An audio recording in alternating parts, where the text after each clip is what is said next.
This is Mark Bell from SuperTraining.tv, Super Training Gym, the strongest gym in the West, offering up more free answers for the Power Project questions. I really appreciate all these questions coming in. Keep them coming in. Facebook them, YouTube them, or shoot them over to me at supertraining06@yahoo.com. Almost forgot my own email address there. This dude's name is Brandon Cuto, I believe is how you say his name. He wants to know why many great raw lifters utilize a close stance, and many great geared lifters use a wider stance. That is a very simple question to answer. It just has to do with the gear in general. You can take a better advantage of your powerlifting gear with a wider stance, and you can create more force by getting out in a wider stance and basically tightening up all that material. In a regular squat where you don't have a suit on, you're going to kind of rebound off your own body, even if you're not a fan of dive bombing the weight. You're still going to somewhat rebound off your own body with a closer stance. You're going to be more compact, and you're more than likely just going to have better leverages. That's really what this is all about, is having better leverages. In powerlifting gear, you can get out really wide, and you can maintain these good positions to have good leverages. While if you tried that raw, it'd be very difficult. It'd also be very difficult to break parallel for some individuals. For myself, I can get lower when I have gear on. I obviously need a lot of weight to shove me down there, but maybe some of you other guys kind of know what I'm talking about, some of you bigger guys who are wound tight. Let's see, what's his other question?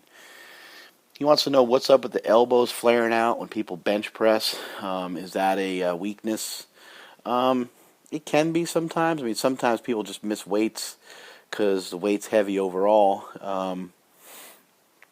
Sometimes there's somewhat of mobility problems with the shoulder rotation.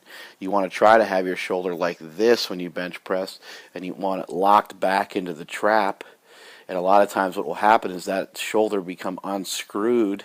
It'll become unscrewed from the bench, and you'll get a little bit of a forward position, and then it's very hard to lock a weight out when your shoulder has kind of internally rotated forward like that.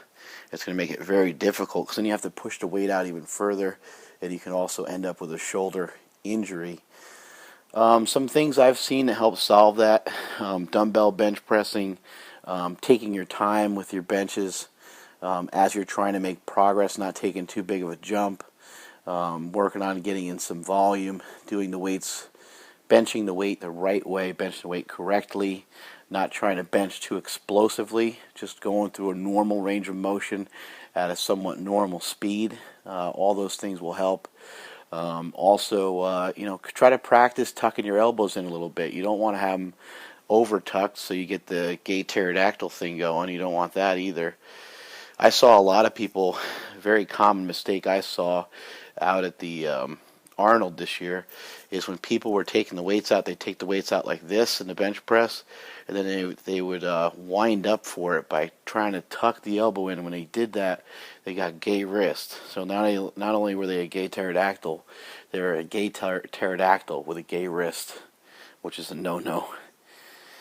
So that's answer some of the question about the arms there. Also, just building up the arms, close grip bench press, board presses, floor presses, invented by Dr. Floor in 1964 in Singapore. All those things will help you get rid of that elbow flaring deal.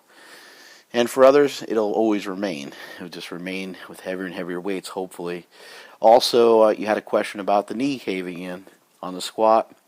Very similar story with the shoulder that you see with the knee. That's your leg is basically, your hip is internally rotating while you're trying to maintain it externally rotated.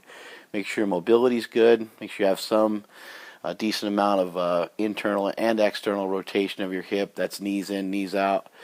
Go on mobilitywod.com and work on those hips a little bit. That'll help alleviate some undue stress in there. And also, A lot of times when people's knees are caving in, it's because of not only lack of mobility through the hip, but also just shitty strength through the hips. So exercises that would help build up the hips would be wide stance squats. Start in a higher box if it's too painful, and work your way down over the course of a few workouts. Ultra wide stance deadlifts. And then you got sumo stiff leg deadlifts would be another good one. That'll help build up the hips as well. You have kettlebell swings. It's not necessarily just the hips, it's your ass that we're really talking about here. And also just flexing your ass as hard as you can when you do your squats. Unrack those weights, flex your butt hard, and kind of lower the weight with your ass. Those are all the tips I got for you. Hopefully that shit helps, and I'll see you later.